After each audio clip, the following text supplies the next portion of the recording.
परम पावनशीला वरशशिलोला वरशशिलोला वरशशिलोला वरशशिलोला निरुपम गुणजाल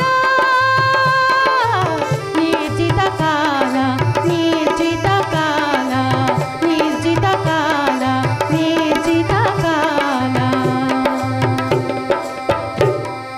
ನೀ ಒಲಿದರೆ ತಿರುಗ ದೊರೆಯಾಗಿ ಮೆರೆವ ನಿನ್ನ ಬಿಟ್ಟರೆ ಅವ ಮನೆ ಮನೆ ತಿರಿದುಣ್ಣುವ ನಿನ್ನ ಬಿಟ್ಟರೆ ಅನ್ಯ ದೇವಾವರನು ಕಣೆ ನಿನ್ನ ಬಿಟ್ಟರೆ ಅನ್ಯ ದೇವಾವರನು ಕಣೆ ಮತ ನೀಡಿ ಗೆಲ್ಲಿಸೋ ಜನತಾ ಜನಾರ್ದನ ಮತ ನೀಡಿ ಗೆಲ್ಲಿಸೋ ಜನತಾ ಜನಾರ್ದನ ಮತಿ ನೀಡಿ ಗೆಲ್ಲಿಸೋ ಜನತಾ ಜನಾರ್ದನ ಮತಿ ನೀಡಿ ಗೆಲ್ಲಿಸೋ ಜನತಾ ಜನಾರ್ದನ ಮತಿ ನೀಡಿ ಗೆಲ್ಲಿಸೋ ಜನತಾ ಜನಾರ್ದನ ಹಿಂಗಂತ ದೊಡ್ಡ ಜನ ಭಗವಂತನಲ್ಲಿ ಭಜನೆ ಮಾಡ್ತಾರೆ. ಯಾಕೆ ಮಾಡ್ತಾರಪ್ಪ ಜೋಗಿ? ಅದು ವೀಕ್ ಕೊಡ್ಲಿ ಅಂತ. ಕಾಸಿಸ್ಕೊಂಡ್ ಕೊಡ್ತಾನೋ ಹಂಗೆ ಕೊಡ್ತಾನೋ? ಎಲ್ಲ ಅಲ್ಲ, ಹಂಗೆಲ್ಲ ಅಡ್ಮಾತ್ ಬೇಡ.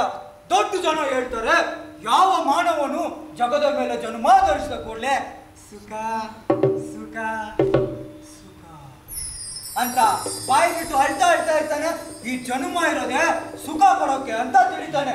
ಸುಖ ಅನ್ನೋದು ಒಂದು ಕನ್ಸಲ್ವೇನಪ್ಪ ಜೋಗಿ? ಆ ಭಾವ ನನ್ನಂತ ನಿನ್ನಂತ ತಿರುಗೋಕಿಗಳು ತಿಳಿಬೇಕಪ್ಪ ಜೋಗಿ. ದೊಡ್ಡವ್ರಿಗೆ ಕನಸೇ ಬೀಳೋದು. ಯಾಕೆ?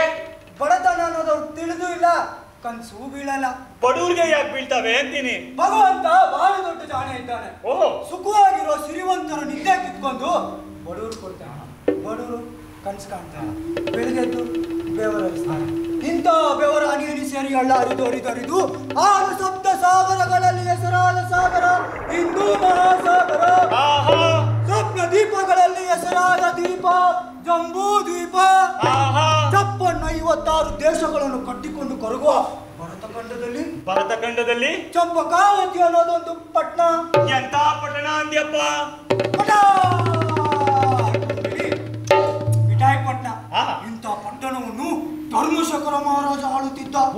ಆ ಮಹಾನುಭಾವನ ರಾಜ್ಯಭಾರದಲ್ಲಿ ಹುಲಿ ಉಲ್ಲೇಖರಿಗೂ ಮೂಲೆ ಸಾಕುತ್ತಿತ್ತು. ಬೇಕು ಅಂದಾಗದ್ವಾದ ಮಳೆ. ಯಾಕಪ್ಪ ಈ ಪಾಟಿ ಮಳೆ ಅನ್ನೋಂಗೆ ಬೆಳೆ? ಮಳೆ ಸುರಿದಂಗೆಲ್ಲ ಬೆಳೆ, ಮಳೆ ಬೆಳೆದಂಗೆಲ್ಲ ಮಳೆ. ರಾಜರ ಕಥೆನೆ ಹಂಗೆ ನೋಡು ಜೋಗಣ್ಣ. ಅಂತ ಕಾಲ ಈಗಲೂ ಇರ್ಬೇಕಿತ್ತು ತಗಿ. ಇದೆಂತ ಕಾಲ? ಬರಗಾಲ. ಲೇ ಜೋಗಿ, ನಾವಾದ್ರೂ ರಾಜ್ಯದ ಕತೆಗೆ ಹೋಗ್ಬಿಡೋಣ ನಡಿ. ಇಲ್ಲಿ ತಿರುಪೆಗೆ ತಿರುಗಿ ತಿರುಗಿ ಕಾಲಾದ್ರೂ ಸವೆದು ಹೋಗು. ನಡಿ ಜೋಗಣ್ಣ, ಹೋಗೋಣ.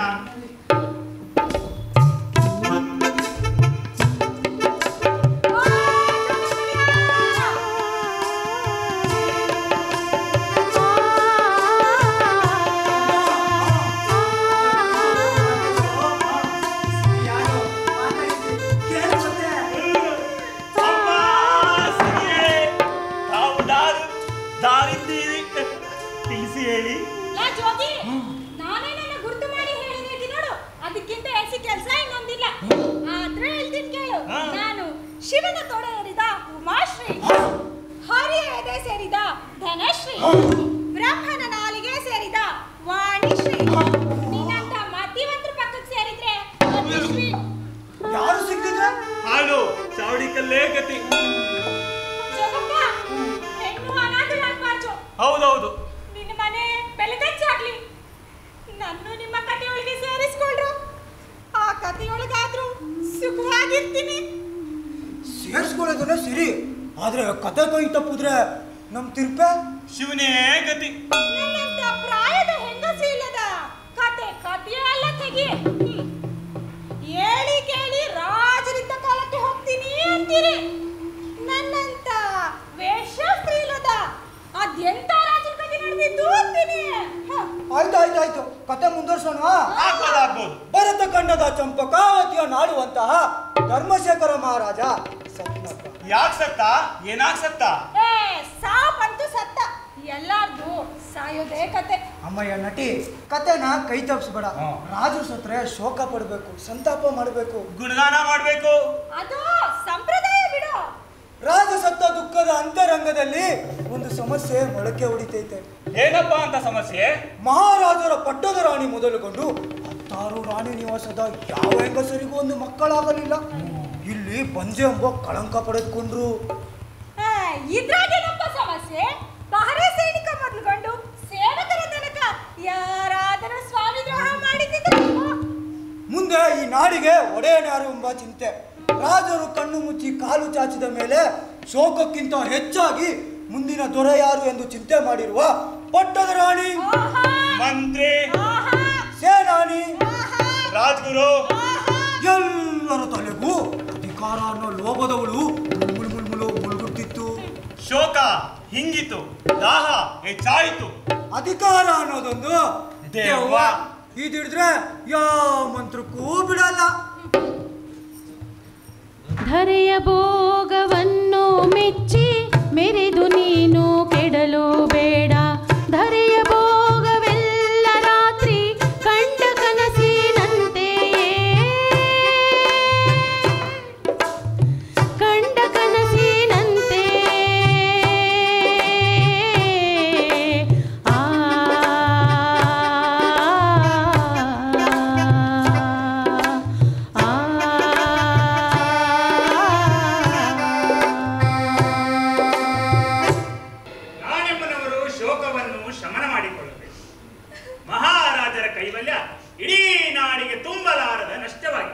ಪ್ರಜೆಗಳು ಮಾತ್ರವನ್ನು ಕಳೆದುಕೊಂಡ ತಬ್ಬಿಲಿಗಳಂತೆ. ಮಾತ್ರವಲ್ಲ, ಪಿತೃ ಅಂತ ಹೇಳಿ ನಾನಿನ್ನು ಬದುಕಿದ್ದೇನೆ.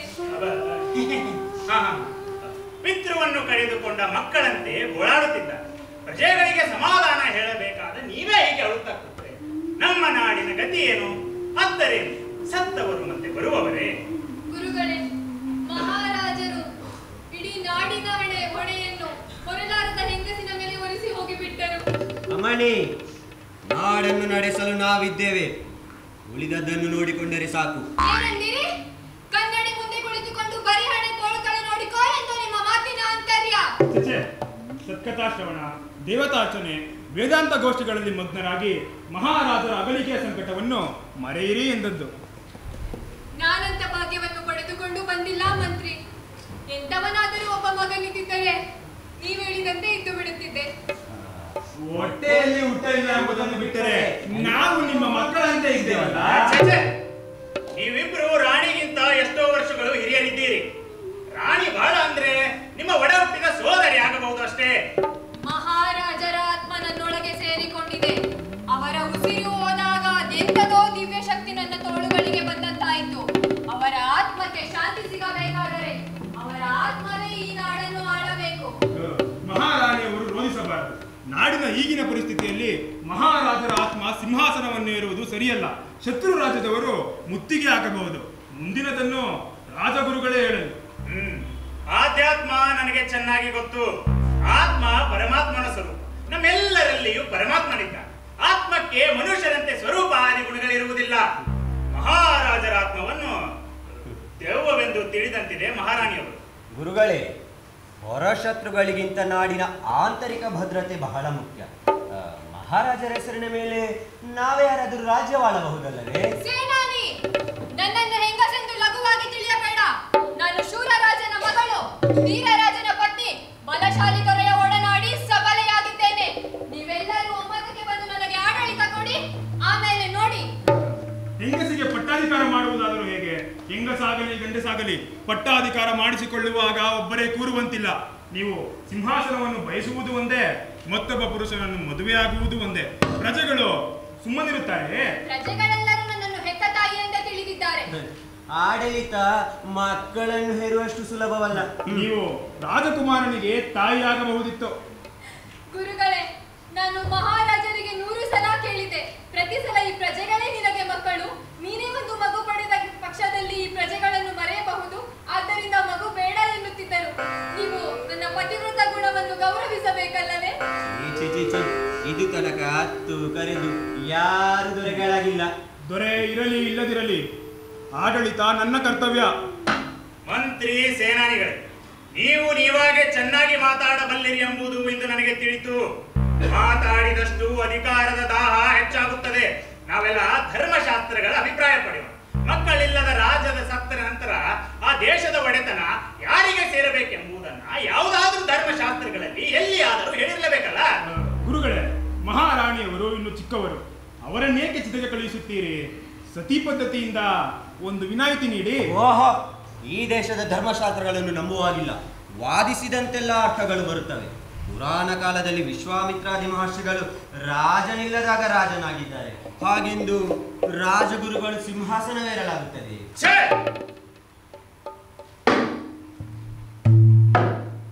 ನಮಗೇಕೆ ಸಿಂಹಾಸನ? ನಾವು ವಿರಾಗಿಗಳು, ಪರಂಪರಾನುಗತವಾಗಿ ರಾಜಗುರುಗಳು. ನಾವು ಆಡಳಿತ ನಡೆಸಬೇಕೆಂದರೆ ಈ ಸಿಂಹಾಸನದ ಮೇಲೆಯೇ ಕೂಡಬೇಕೆಂತೇನಿಲ್ಲ. ರಾಜಕಾರಣದಲ್ಲಿ ಸತ್ಯ, ನೀತಿ, ಧರ್ಮ ತಪ್ಪಿ ಹೋಗದಂತೆ ಕಾಪಾಡಿಕೊಂಡು ಬಂದವರು. ಗುರುಗಳೇ, ನಮ್ಮ ಮುಂದಿರುವ ಸಮಸ್ಯೆ ಈ ನಾಡಿನ ಸಮಸ್ಯೆ. ವಿಳಂಬ ಮಾಡಿದರೆ ಅಪಾಯವಿದೆ. ಧರ್ಮಶಾಸ್ತ್ರದ ಪ್ರಕಾರ ಮುಂದೇನೆಂದು ತಿಳಿಸಿಬಿಡಿ. ನಾ ರಾಜಕೀಯ ಜನಪದೇ ಸ್ವಯಂ ಭವತಿ ಕಸ್ಸಂಚಿತ್ ಮತ್ಸ್ಯಾಯುನರ ನಿತ್ಯಂ ಪಕ್ಷಯಂತಿ ಪರಸ್ಪರಂ. ಅಂದರೆ ರಾಜ್ಯಕ್ಕೆ ರಾಜನಿಲ್ಲದಿದ್ದರೆ ಬಹಳ ಕೀಡು. ಯಾರ ಸೊತ್ತು ಯಾರದು ಎಂಬ ನಿರ್ಧಾರವೇ ಇರುವುದಿಲ್ಲ. ದೊಡ್ಡ ಮೀನು ಸಣ್ಣ ಮೀನನ್ನು ತಿಂದಂತೆ ಒಬ್ಬರೊಬ್ಬರನ್ನು ತಿಂದು ಹಾಕುತ್ತಾರೆ. ಮಹಾರಾಜರು ನಿಧನರಾದ ಪ್ರಯುಕ್ತ ನಾಡಿನ ಎಲ್ಲಾ ದೇವಾಲಯಗಳಲ್ಲಿ ವಿಶೇಷ ಪೂಜೆ ನಡೆಯಿತು. ಅನ್ನ ಸಂತರ್ಪಣೆಯಿಂದ ಬಡಬಗ್ಗರು ಸಂತೃಪ್ತರಾಗಲಿ. ಮಂತ್ರಿ ಸೇನಾನಿಗಳೇ ತಮ್ಮ ಆಸೆಯನ್ನು ಅದು ಮೀರಿಸಿಕೊಂಡು ಸತ್ಕರ್ಮಗಳನ್ನು ಮಾಡಿ ನಾನು ಧರ್ಮಶಾಸ್ತ್ರಗಳನ್ನ ನೋಡಿ ಮುಂದಿನ ರಾಜ ಯಾರಾಗಬೇಕೆಂಬುದನ್ನ ನಿರ್ಧರಿಸುತ್ತೇನೆ. ಒಳ್ಳೆಯದಾಗಿ.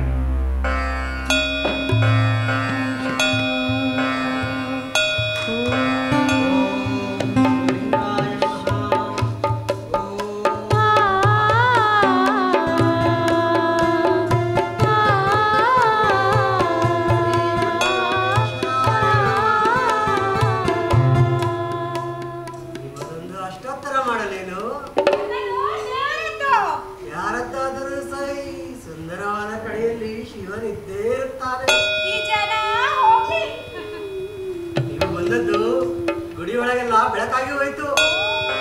ನುಡಿದದ್ದು ಕೋಗಿಲ ಕೂಗಿದಂಗಿತ್ತು. ಉಳದದ್ದು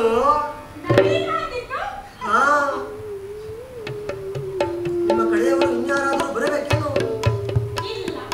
ಮಹಾರಾಜರು ತೀರಿಕೊಂಡರಲ್ಲ, ಅವರ ಹೆಸರಿನ ಮೇಲೆ ವಿಶೇಷ ಪೂಜೆ ನಡೆಯುತ್ತಿದೆ.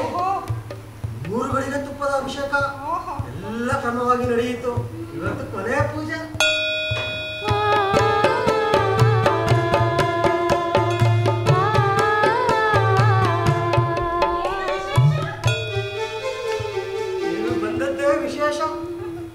ಅಷ್ಟೋತ್ತರಕ್ಕೆ ಸಂಕಲ್ಪ ಮಾಡಿ ಭರತ ಕಂಡೆ ಭರತ ವರ್ಷೆ ಜಂಬೂ ದ್ವೀಪೆ ಉತ್ತರಾಯಣೆ ಶುಭಯೋಗಿ ಶುಭ ದಿನೆ. ನಿಮ್ಮ ಹೆಸರು ಚೆನ್ನಾಗಿದೆ, ಕೇಳಿ ರೋಮಾಂಚನವಾಯಿತು. ಗೋತ್ರ ಮೀನಾಂಕ ಗೋತ್ರ, ಮನ್ಮಥನ ಗೋತ್ರ. ಇಂಥದ್ದೊಂದು ಹೆಸರು ಕೇಳೇ ಇಲ್ಲ. ರಾಶಿ ನಕ್ಷತ್ರ ಹೇಳಿ. ಕನ್ಯಾ ರಾಶಿ.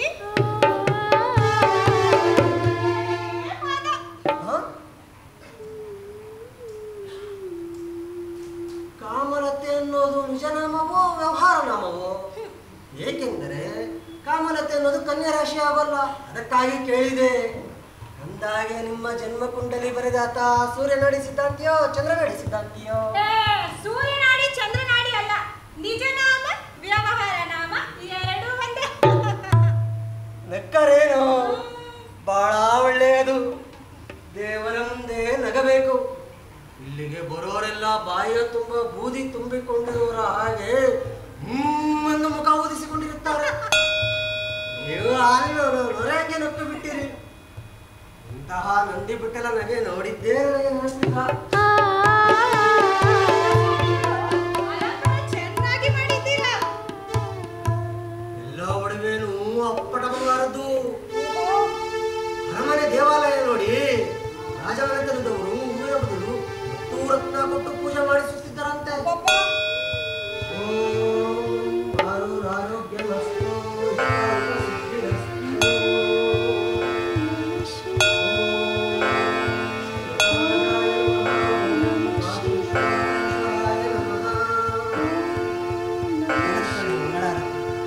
ನಿಮ್ಮನ್ನ ನೋಡುತ್ತಿದ್ದರೆ ಹತ್ತಿರದ ನಂಟರನ್ನು ಕಂಡ ಹಾಗೆ ಭ್ರಮೆ ಆಗುತ್ತಿದೆ.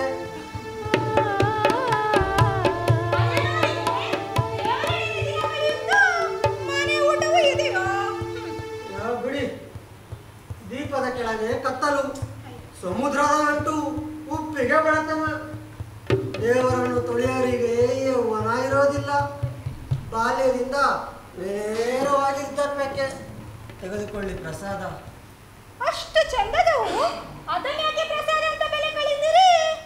ಏಕೆ ಪ್ರಸಾದ ಬೇಡಂತಿದ್ದೇನೋ? ಓಹೋ, ಪ್ರಸಾದ ಅಲ್ಲ, ಯಾವನೂ ಕೈಗೆ ಕೊಟ್ಟರು ಒಂದೇ, ತಲೆ ಕೊಟ್ಟರು ಒಂದೇ. ಬೆಳದಿಂಗಳು ಬರೋದಕ್ಕೆ ಮುಂಚೆ ಕತ್ತಲಿರುತ್ತದೆ. ಸುಖವೂ ಹಾಗೆ ಭಯವನ್ನು ಸೀಳಿಕೊಂಡು ಈಚೆಗೆ ಬರುತ್ತದೆ. ಕಂದರ್ಪಹಾರಾಯ ನಮಃ, ವೀಣಾಂಕ ದಹನಾಯ ನಮಃ. ದೇವರ ಹೆಸರು ಹೇಳಿಕೊಳ್ಳೋದೇ ಒಂದು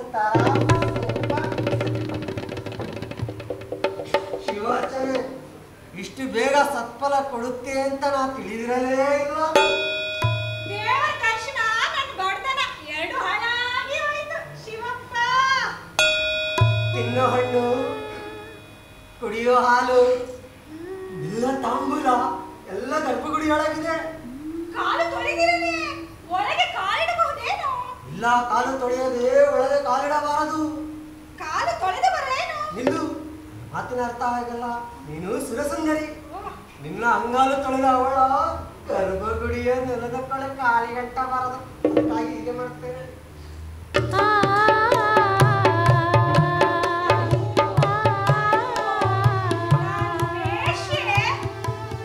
ನೀನು ಸುರಸುಂದರಿ, ಮೀನಾಂಕ ಗೋತ್ರದವಳು. ಪರಮೇಶ್ವರ ಮನ್ಮಥನನ್ನು ಸುಟ್ಟದ್ದಕ್ಕೆ ಸೇಡು ತೀರಿಸಿಕೊಳ್ಳಲೆಂದೇ ಹುಟ್ಟಿದ ರತಿದೇವಿ ನೀನು.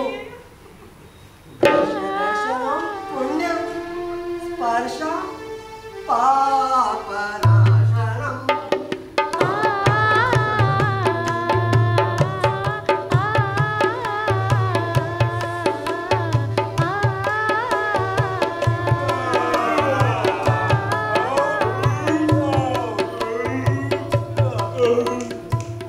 ಅಲ್ಲ, ಮಾತು ಕೇಳ್ತೀನಿ ಜೋಗಿ. ಅಪರೂಪ ಕಳ್ ತುಂಬಾ ಅನ್ನ ತಿಂದ ನಮಗೆ ಅಹಂಕಾರ ಅನ್ನೋದು ಎಗ್ಲೇರಿ ಕುಣಿತದೆ. ಇನ್ನು 3 ಹೊತ್ತು ತುಪ್ಪನ ತಿನ್ನೋರಿಗೆ ಎಷ್ಟಿರ್ಬೇಡ ಅಹಂಕಾರ. ಜೋಗಿ, ಅಹಂಕಾರ ಅನ್ನೋದು ಅನ್ನದಾಗೆ ಏನೋಪ್ಪ. ಅಬ್ಬಬ್ಬಾ, ಅದೇನು ಬಗೆ ಬಗೆ ಅಡಿಗೆ, ಅದೆಂತ ಊಟ. ಹಿಂಗೆ ಊಟ ಸಿಗೋದಾದ್ರೆ ದಿನಕ್ಕೊಬ್ಬ ರಾಜನೋ ಮಂತ್ರಿನ ಸಾಯ್ಲಿ ಅಂತೀನಿ. ಜೋಗಿ, ಶಿವಲಿಂಗ ಸ್ವಾಮಿಗಳು ಪೂಜೆ ಅಲಂಕಾರ ಏನ್ ಕಡತಾಗ ಮಾಡವ್ರೆ. ಹೋಗೋಣ, ಕತ್ಲಾಗ್ತಾ ಬಂತು. ಇವತ್ತಿನ ಹುಡುಗಾರಾಗೆ ಮಲಗಿದ್ದು ಮುಂಜಾನೆ ಎದ್ದೋಗೋಣ. ಏನಂತಿ? ಆಯ್ತಾಯ್ತು ಕಣಪ್ಪ.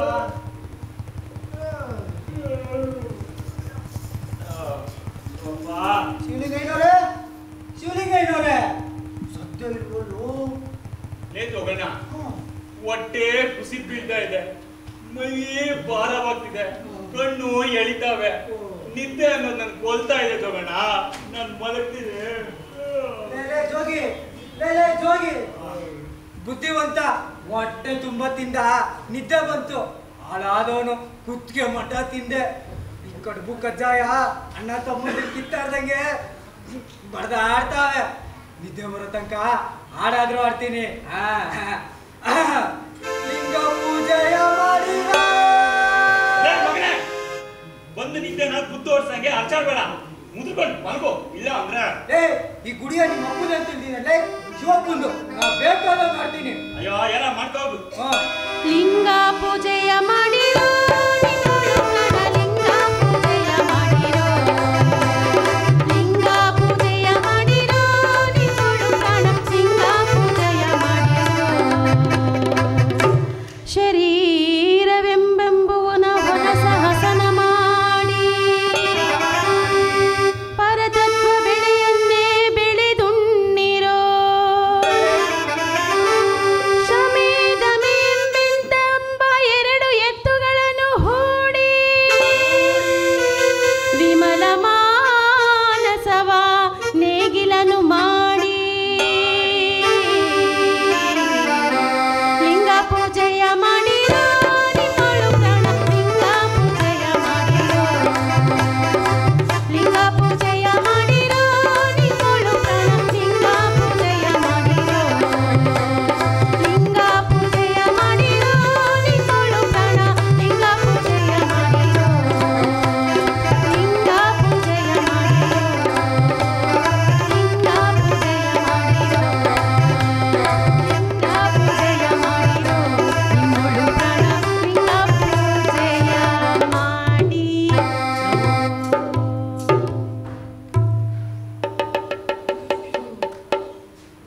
ಎಷ್ಟು ಬೇಗ ರಾತ್ರಿ ಕಳೆದು ಹೋಯ್ತು. ನಾಳೆನೂ ಬರ್ತೀಯೇನೋ? ತಿರುಬೋಕಿ ಮುಂಡೇವ, ಜೋಳಿಗೆ ಇಳಿಸ್ಕೊಂಡು ಇಲ್ಲಿ ಮಲಗಿದ್ದೀರಲ್ಲ, ಇದೇನು ದೇವರ ಗುಡಿ ಅಂತ ತಿಳಿದಿರೋ ಆಳ ಛತ್ರ ಅಂತ ತಿಳಿದಿರೋ? ಎರಡು ಅಲ್ಲ ಸ್ವಾಮಿ, ನಮ್ಮ ಅಪ್ಪ ಶಿವಪ್ಪನ ಮನೆ ಅಂತ ತಿಳಿದು ಮಲಗಿದ್ದೀವಿ. ಐನೋರೇ ಜನ್ಮರ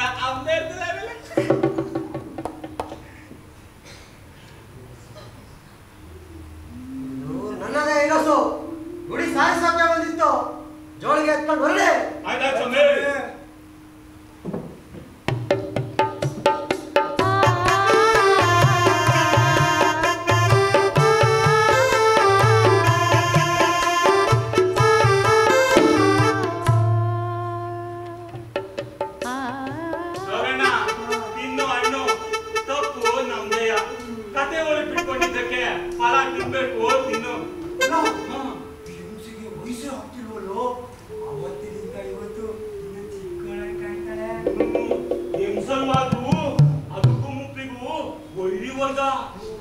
ಅಪ್ಪ ಶಿವಪ್ಪ, ಇದನ್ನೆಲ್ಲ ನೋಡ್ಕೊಂಡಿಲ್ಲ ಹೆಂಗಿದೆಯಪ್ಪ ಶಿವಪ್ಪ? ಹೋಗಿ ಅದಕ್ಕೆ ಹೇಳೋದು, ಮನೆ ಅಂದ್ಮೇಲೆ ನಾಯಕ ಇರ್ಬೇಕು, ಊರು ಅಂದ್ಮೇಲೆ ರಾಜ್ಯ, ರಾಜ್ಯ ಅಂದ್ಮೇಲೆ ರಾಜ ಇರ್ಬೇಕು. ಇಲ್ಲ ಅಂದ್ರೆ ಇಂಥ ಅಕ್ಷರವೆಲ್ಲ ನಡೀತಾನೆ ಇರ್ತದೆ. ಸ್ವಾಮಿ ಶಿವಲಿಂಗೇಶ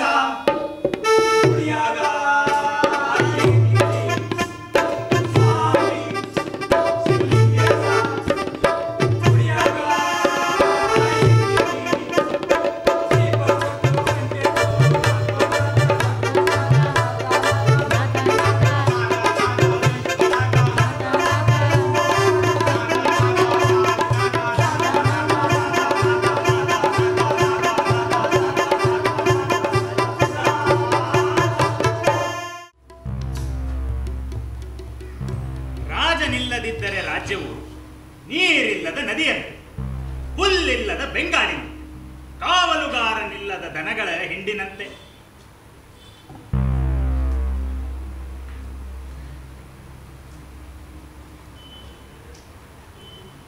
ಗುರುಗಳಿಗೆ ನನ್ನ ಮೇಲಿನ ಪ್ರೀತಿ ಮೊದಲಿನಂತೆ ಇದೆ ಎಂದುಕೊಂಡಿದ್ದೇನೆ. ನನ್ನನ್ನು ಮುಂದೆ ತರಬೇಕು, ನನ್ನ ತ್ಯಾಗಕ್ಕೆ ರಾಜ ಪದವಿಯೇ ಕಡೆದೆಂದುಕೊಂಡಿದ್ದೇನೆ. ನಿಮಗೂ ದೊರೆತನಕ್ಕೂ ಅಂತರವೇನಿರುವುದಿಲ್ಲ, ಪೀಠ ವ್ಯತ್ಯಾಸ ಮಾತ್ರವಿರುತ್ತದೆ. ಧರ್ಮಶಾಸ್ತ್ರಗಳು ಹೇಳಿದಂತೆ ನಾವು ಕೇಳಬೇಕು, ನಾವು ಹೇಳಿದಂತೆ ಅವು ಕೇಳಬಾರದು. ಧರ್ಮಶಾಸ್ತ್ರಗಳನ್ನು ಮಾಡುವವರೇ ನೀವು. ನನ್ನ ಮೇಲಿನ ಪ್ರೀತಿಗೆ ಬೆಲೆ ಕಟ್ಟುವುದಾದರೆ ಶಾಸ್ತ್ರದ ಸೂತ್ರಗಳನ್ನೇ ತಿದ್ದಬಹುದಲ್ಲ? ಅಯ್ಯೋ, ಧರ್ಮಶಾಸ್ತ್ರಗಳನ್ನು ತಿದ್ದಿದ್ರೆ ಶಾಸ್ತ್ರ ದೋಷ ಉಂಟಾಗುತ್ತದೆ. ಆ ಬ್ರಹ್ಮ ಹತ್ಯೆ ದೋಷಕ್ಕಿಂತ ಕ್ರೂರವಾದದ್ದು ಈ ಶಾಸ್ತ್ರ ದೋಷ. ರಾಜಕಾರಣದಲ್ಲಿ ಒಬ್ಬರನ್ನು ಕೊಲ್ಲುವುದು ಇರಿಯುವುದು ದೋಷವೇ ಇಲ್ಲ ಅಂದ ಮೇಲೆ ಜೀವವಿಲ್ಲದ ಶಾಸ್ತ್ರವನ್ನು ತಿದ್ದಬಹುದು. ದೋಷ ಪರಿಹಾರಕ್ಕೆ ಎಷ್ಟೇ ಖರ್ಚಾಗಲಿ ನಾನಿದ್ದೇನೆ. ಯಜ್ಞ ಯಾಗ ಹೋಮ ಹವನ ಕಾಲು ಹಿಡಿದೋ ತಲೆ ಕಡಿದೋ ನಾನು ಸಿಂಹಾಸನವನ್ನು ಏರಲೇಬೇಕು. ಹಾಗಂತ ನನ್ನ ರಕ್ತ ಮಾಂಸಗಳು ಹೇಳುತ್ತಿವೆ. ರಕ್ತ ಮಾಂಸಗಳಿಗೆ ವಿವೇಚನಾ ಶಕ್ತಿಗಳಿರುವುದಿಲ್ಲ ಮಹಾರಾಣಿ.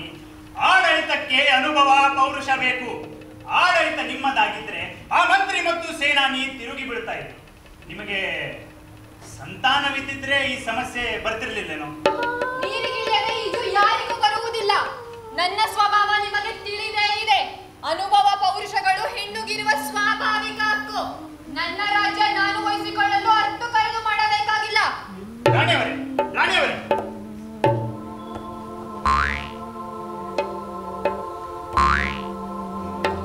ಗುರುಗಳೇ, ಸೇನಾನಿ ಗುರುಗಳೇ, ಎದ್ದೆ. ಗುರುಗಳೇ, ನಾನು ನಿಮ್ಮ ಚರಣದಾಸ, ಅಂತರಂಗ ಭಕ್ತ. ಈಗ ಹಿಡಿದೆತ್ತಿದಂತೆ ಭವಿಷ್ಯವನ್ನು ಹಿಡಿದೆತ್ತಬೇಕು. ಛತ್ರಿಯನ್ನು ಹಿಡಿದು ಬಿಡಿಸಿ ಮೇಲೆತ್ತಿದವರಿಗೆ ಮಾತ್ರ ನೆರಳನ್ನು ನೀಡುತ್ತದೆ. ನಾನು ನಿಮಗೆ ಛತ್ರಿ, ನಿಮ್ಮ ಛತ್ರಿ. ಸೇನಾನಿ, ನೀನು ನನ್ನ ಮನಸ್ಸಿನಲ್ಲಿದ್ದೀಯ. ಆದರೆ ನಿನಗಿರುವ ತುಡುಕೆಂದರೆ ಆ ಮಂತ್ರಿ. ನೀನು ರಾಜನಾದ್ರೆ ಆ ಮಂತ್ರಿ ರಾಣಿಯೊಂದಿಗೆ ಸೇರಿ ಪಿತೂರಿ ಮಾಡ್ತಾನೆ. ಆ ಮಂತ್ರಿಯನ್ನು ಆಲಂಗಿಸಿಕೊಳ್ಳಲು ನಿನ್ನಿಂದ ಸಾಧ್ಯವಾದ್ರೆ ನಾನೇ ಮುಂದೆ ನಿಂತು ನಿನ್ನ ತಲೆ ಮೇಲೆ ಅಕ್ಷತೆ ಹಾಕ್ತೀನಿ. ಏನಂತೀ? ಗುರುಗಳೇ, ಹೀಗೆನ್ನುತ್ತೇನೆಂದು ತಪ್ಪು ತಿಳಿಯಬೇಡಿ. ಆ ರಾಣಿಗೂ ಈ ನೀಚನಿಗೂ ಯಾವುದೋ ಸಂಬಂಧ ಇದ್ದಂತಿದೆ. ನೀವೇನಾದರೂ ಗಮನಿಸಿದ್ದೀರಾ? ಎನ್ನುತ್ತೀರಾ ಗುರುಗಳೇ? ಹೌದೇನು? ಹೌದು. ಹಾಗಿದ್ರೆ ಮೊದಲು ನೀನಿರುವ ಸ್ಥಾನವನ್ನ ಭದ್ರ ಮಾಡಿಕೋ. ನೀಚರು ಇರುವುದನ್ನು ಕಿತ್ತಿಕೊಂಡಾರು. ಆಮೇಲೆ ಒಂದು ಮಾತು ಚೆನ್ನಾಗಿ ತಿಳಿ, ನೀನು ಧೀರ, ವೀರ, ಶೂರ, ನೀನೇ ರಾಜನಾಗುವುದು ನನಗೆ ಸಮ್ಮತ. ಹಾಗಾದರೆ ನೀವು ನನ್ನ ಪರ. ಈ ಮೂಕ, ಈ ಮಾತು ನಿನ್ನೊಳಗೆ ಇರಲಿ. ಗುರುಗಳೇ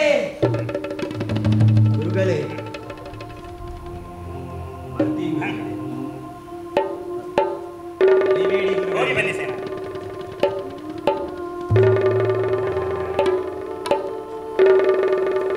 ಗುರುಗಳಿಗೆ ನಮಸ್ಕಾರ. ಮಂತ್ರಿಗಳೇ ಕುಳಿತುಕೊಳ್ಳಿ.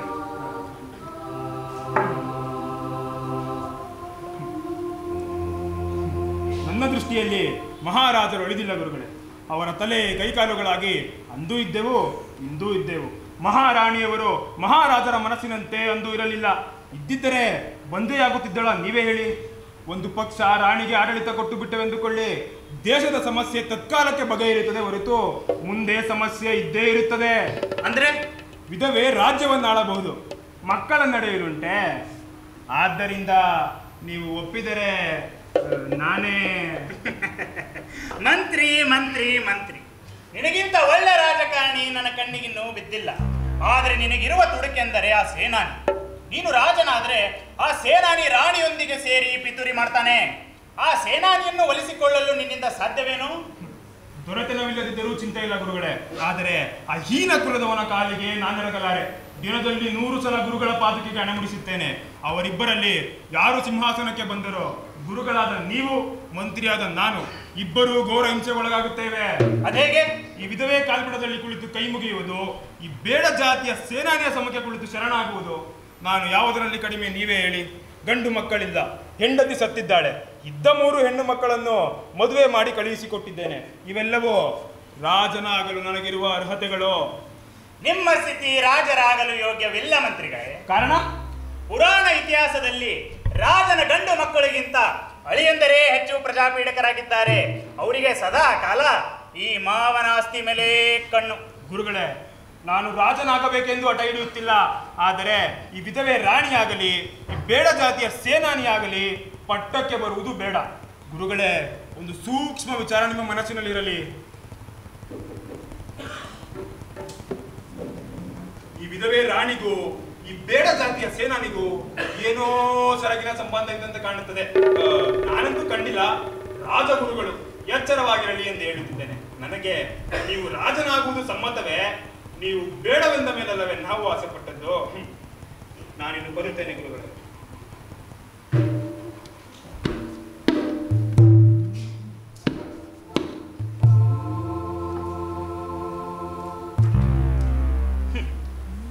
ರಾಜ್ಯದ ಒಡೆತನವನ್ನ ಬೀದಿ ತುರುಕನಿಗಾದರೂ ಕೊಡಬಹುದು, ಆದರೆ ಇವರ ಕೈಗೆ ಮಾತ್ರ ಸಿಕ್ಕಿಸಬಾರದು. ಇವರಲ್ಲಿ ಯಾರಿಗಾದರೂ ರಾಜ್ಯದ ಒಡೆತನ ಸಿಕ್ಕರೆ ನಾಡು ಆಗುತ್ತದೆ ಸುಡುಗಾಡು. ಧರ್ಮಶಾಸ್ತ್ರಗಳ ಪ್ರಕಾರ ಮಕ್ಕಳಿಲ್ಲದ ರಾಜ್ಯದ ಅವಸಾನದ ನಂತರ ಪಟ್ಟದಾನೆ ಜನಾರ್ದನ ಕೈಗೆ ಹೂಮಾಲೆಯನ್ನು ಕೊಟ್ಟು ಅದು ಯಾರ ಕರುಳಿಗೆ ಹಾಕುತ್ತೋ ಅವರೇ ರಾಜರಾಗಬೇಕು ಎಂದು ಹೇಳಿದೆ. ಇಂದಿನಿಂದ ನಾನೇ ಮುಂದೆ ನಿಂತು ಪಟ್ಟದಾನೆ ಜನಾರ್ದನನ್ನು ಒಗ್ಗಿಸಿಕೊಳ್ಳುತ್ತೇನೆ. ಕಬ್ಬು, ಬೆಲ್ಲ, ಬೇಲದ ಹಣ್ಣಿನ ರಾಶಿಯನ್ನು ನಾನೇ ನಿಂತು ಕರಗಿಸುತ್ತೇನೆ.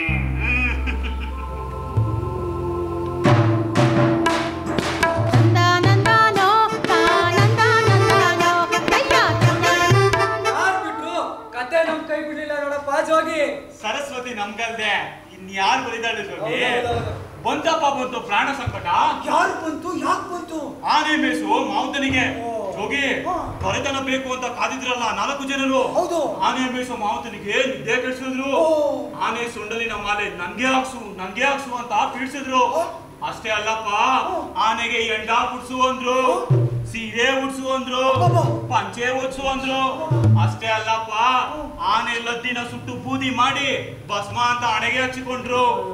ಇದನ್ನೆಲ್ಲ ನೋಡಿದ ಮಾಹುತಿಗ ಆನೆ ಕೊರಳಿಗೆ ನೇಣು ಹಾಕಿಕೊಂಡು ಸತ್ತ ಪಾಪಿ. ಎಲ್ಲಿ ಜೋಗಿ? ಅದೇ ಆನೆ ಮಾಲೆ ಹಿಡ್ಕೊಂಡು ಈ ಕಡೆನೆ ಬರ್ತಾ ಇದೀವೋ? ಬಾರೋ, ನಾವು ಕುತ್ತಿಗೆ ಚಾಚೋಣ. ನೀನ್ ಕುತ್ತಿಗೆ ಚಾಚಿದ್ರೆ ನಿನ್ನ ಕುತ್ತಿಗೆ ಮುರಿದಾಗ್ತದೆ. ಮುಂದು ಮರ ಹತ್ಬಿಟ್ಟು ಓಡು.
ಇರಬೇಕಲ್ಲವೇ?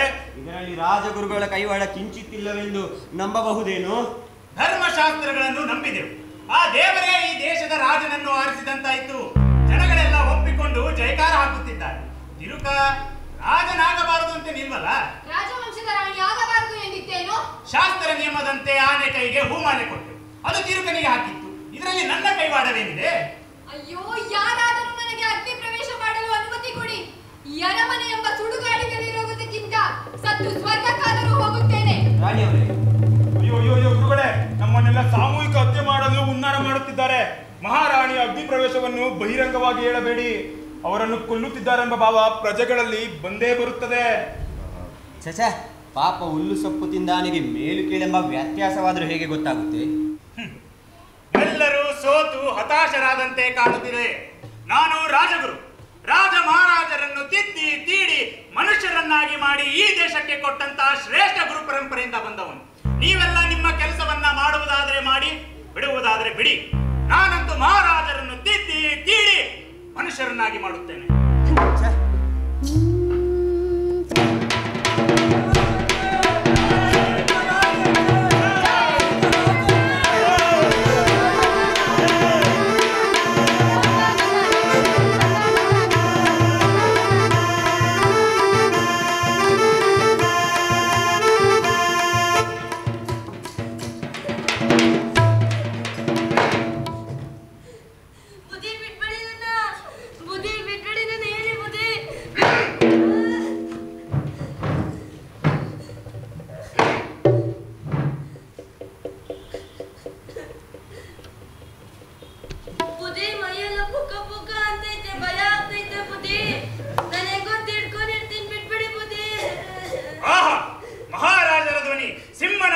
ಗಂಭೀರವಾಗಿದೆ. ಆಡಳಿತಕ್ಕೆ ಹೇಳಿ ಮಾಡಿಸಿರೋ ಧ್ವನಿ. ಈ ಗಂಟಲಿನಿಂದ ಪ್ರಜೆಗಳೆದುರು ನಿಂತು ರಾಜ ಭಾಷಣ ಮಾಡಿದ್ದೇ ಆದರೆ ಪ್ರಜೆಗಳು ಕರೆಗೆ ಹರಿದು ನೀರಾಗಿ ಬಿಡುತ್ತಾರೆ. ಹೌದೌದು, ಕಿವಿ ಕೇಳಲಾಗದೆ ಓಡಿ ಹೋಗ್ತಾರೆ. ಮಹಾಪ್ರಭುಗಳಲ್ಲಿ ಸೇವಕನ ಪ್ರಣಾಮಗಳು. ಮಹಾರಾಜರೇ, ಸೇವಕನೇ, ಸಮಾಚಾರವೇನೆಂದು ನೀವೇ ಕೇಳಬೇಕು. ಕೇಳಿ ಕೇಳಿ.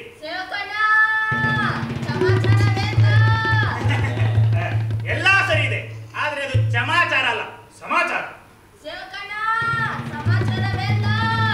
ಮಹಾಪ್ರಭುಗಳೇ, ಅರಮನೆ ಮುಂದೆ ಸಾವಿರಾರು ಜನರು ಮಹಾರಾಜರಿಗೆ ಜೈ ಎಂದು ಬೊಬ್ಬೆ ಹಾಕುತ್ತಿದ್ದಾರೆ. ಕೆಲವರು ಕುಣಿಯುತ್ತಿದ್ದಾರೆ. ಜನರೆಂದರೆ ಯಾರು? ಅರಕು ಚಿಂದಿಯ ತಿರುಕರು.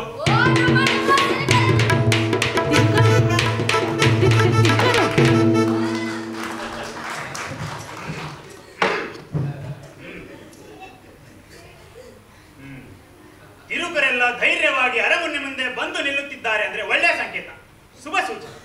ಜನರೆಲ್ಲರೂ ಪ್ರಭುಗಳನ್ನು ನೋಡಬೇಕೆಂದು ಕೂಗುತ್ತಿದ್ದಾರೆ. ಓಹೋ, ಪ್ರಭುಗಳು ದರ್ಶನ ನೀಡುತ್ತಾರೆ ಅಂತ ಹೇಳಿ. ಮಹಾರಾಜ, ನೀವು ಈಗ ಜನರೆದುರು ನಿಂತು ಮಾತನಾಡಬೇಕಾಗುತ್ತದೆ. ರಾಜಗೋಪುರಕ್ಕೆ ಹೋಗಿ ಗಂಭೀರವಾಗಿ ನಿಲ್ಲಬೇಕು. ಬಂದವರೆಲ್ಲ ತಿರುಕರಾದ್ದರಿಂದ ಪ್ರಜೆಗಳೇ, ನಿಮ್ಮನ್ನ ನಾವು ಮಕ್ಕಳಂತೆ ಸಾಕುತ್ತೀವಿ ಅಂತ ಹೇಳಿ ಸುಮ್ಮನಾಗಿ ಬಿಡಿ. ಏನೇನೋ ಮಾತಾಡಿ ರಾಜ್ಯ ಮರ್ಯಾದೆ ಕಳಿಬೇಡಿ. ಮತ್ತೆ ಬುದ್ಧಿ ನಾವು ಗೊತ್ತಿಲ್ಲ. ಯಾಕೆ? ಬಂದಿರೋರು ತಿರುಕರು, ಹೋದ್ರೆ ಕಾಸು ಕೇಳ್ತಾರೆ, ಕೊಟ್ಟಿಲ್ಲ ಅಂದ್ರೆ ಬೈಕೋತಾರೆ. ಬುದ್ಧಿ ಏನು ಮಾಡ್ತೀರಾ? ಏನು ಮಾಡ್ತೀರಾ? ಒಂದ್ ಕೆಲ್ಸ ಮಾಡಿ. ಏನು? ಒಂದ್ ಮೂಟೆ ಅಷ್ಟು ಬಿಡಿಗಾಸ್ ಕೊಡಿ, ಎಲ್ಲ ಬಿಡ್ತೀನಿ. ಅವ್ರು ಆಯ್ಕೊಳ್ಳೋದು, ಅವ್ರ ಮೇಲೆ ಅವ್ರು ಬಿಲ್ಲೋದು ನಾನು ನೋಡ್ಬೇಕು. ಪ್ರಭು ಚಿತ್ತ. ಹೀಗೆ ಬನ್ನಿ.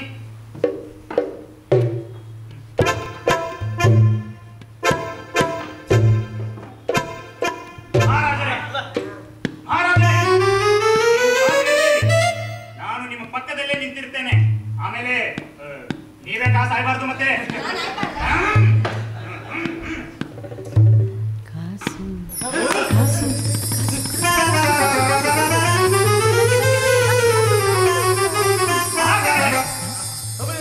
ನಿಮ್ಮ ಅದೃಷ್ಟದಂತೆ ನಾನು ರಾಜನಾಗಿದ್ದೇನೆ. ನಾನು ಅಂದ್ರೆ ಮಹಾರಾಜರು. ಕೇಳಿ ಕೇಳಿ, ಇಲ್ಲಿ ಕೇಳಿ. ಪ್ರಜೆಗಳ ಹಿತವೇ ನನ್ನ ಕರ್ತವ್ಯ. ಈ ನಾಡು, ಈ ದೇಶ ಸಂಪತ್ತುಳ್ಳದಾಗಬೇಕು. ಮಹಾರಾಜರು ತಮ್ಮ ಖುಷಿಗಾಗಿ ಕಾಸನ್ನು ಹೆಚ್ಚಿದ್ದಾರೆ. ಆಮೇಲೆ ಇದೇ ರೂಢಿ ಆಗ್ಬಾರ್ದು. ಮತ್ತೆ ನೀವೆಲ್ಲ ಕಷ್ಟಪಟ್ಟು ಶ್ರಮ ಪಟ್ಟು ದುಡಿಯಬೇಕು. ಏ ತಿರುಕರೆ, ಅರಮನೆಯಲ್ಲಿ ಬೇಕಾದಷ್ಟು ದುಡ್ಡಿದೆ, ಎಲ್ಲ ತಂದು ಬಿಡ್ತೀನಿ. ದಿನ ಬಂದ್ರೆ ಆಯ್ಕಲಿ. ಈ ಬುದ್ಧಿಯವರು ತುಂಬಾ ಒಳ್ಳೆಯವರು, ನಮ್ಗೆ ಬುದ್ಧಿ ಹೇಳ್ಕೊಡ್ತಾರೆ. ಇನ್ಮೇಲೆ ಹೇಳ್ದಂಗೆ ನೀವ್ ಯಾರು ಭಿಕ್ಷ ಅಂತ ಬೇಡ. ಇರ್ಬೋಕಿನ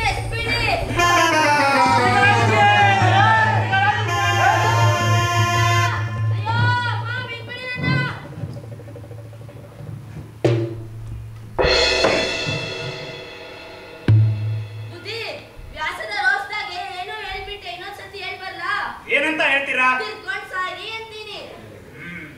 ರಾಜನಾಡಿದ ಮಾತುಗಳೇ ಶಾಸನ. ಅದನ್ನ ರಾಜನು ಮೀರುವಾಗಿಲ್ಲ. ಇರ್ಲಿ, ರಾಜ ಬದಲಾದಂಗೆ ಕಾಲವೂ ಬದಲಾಗಲಿ. ಇಂದಿನಿಂದ ಬಡವರಿಗೆ ಬಿಡುಗಾಸೆಂಬ ಯೋಜನೆಯನ್ನ ಜಾರಿಗೆ ತರು. ಈ ವಿಷಯವನ್ನ ರಾಜ್ಯದ ಮೂಲೆ ಮೂಲೆಗೂ ಡಂಗುರ ಮೂಲಕ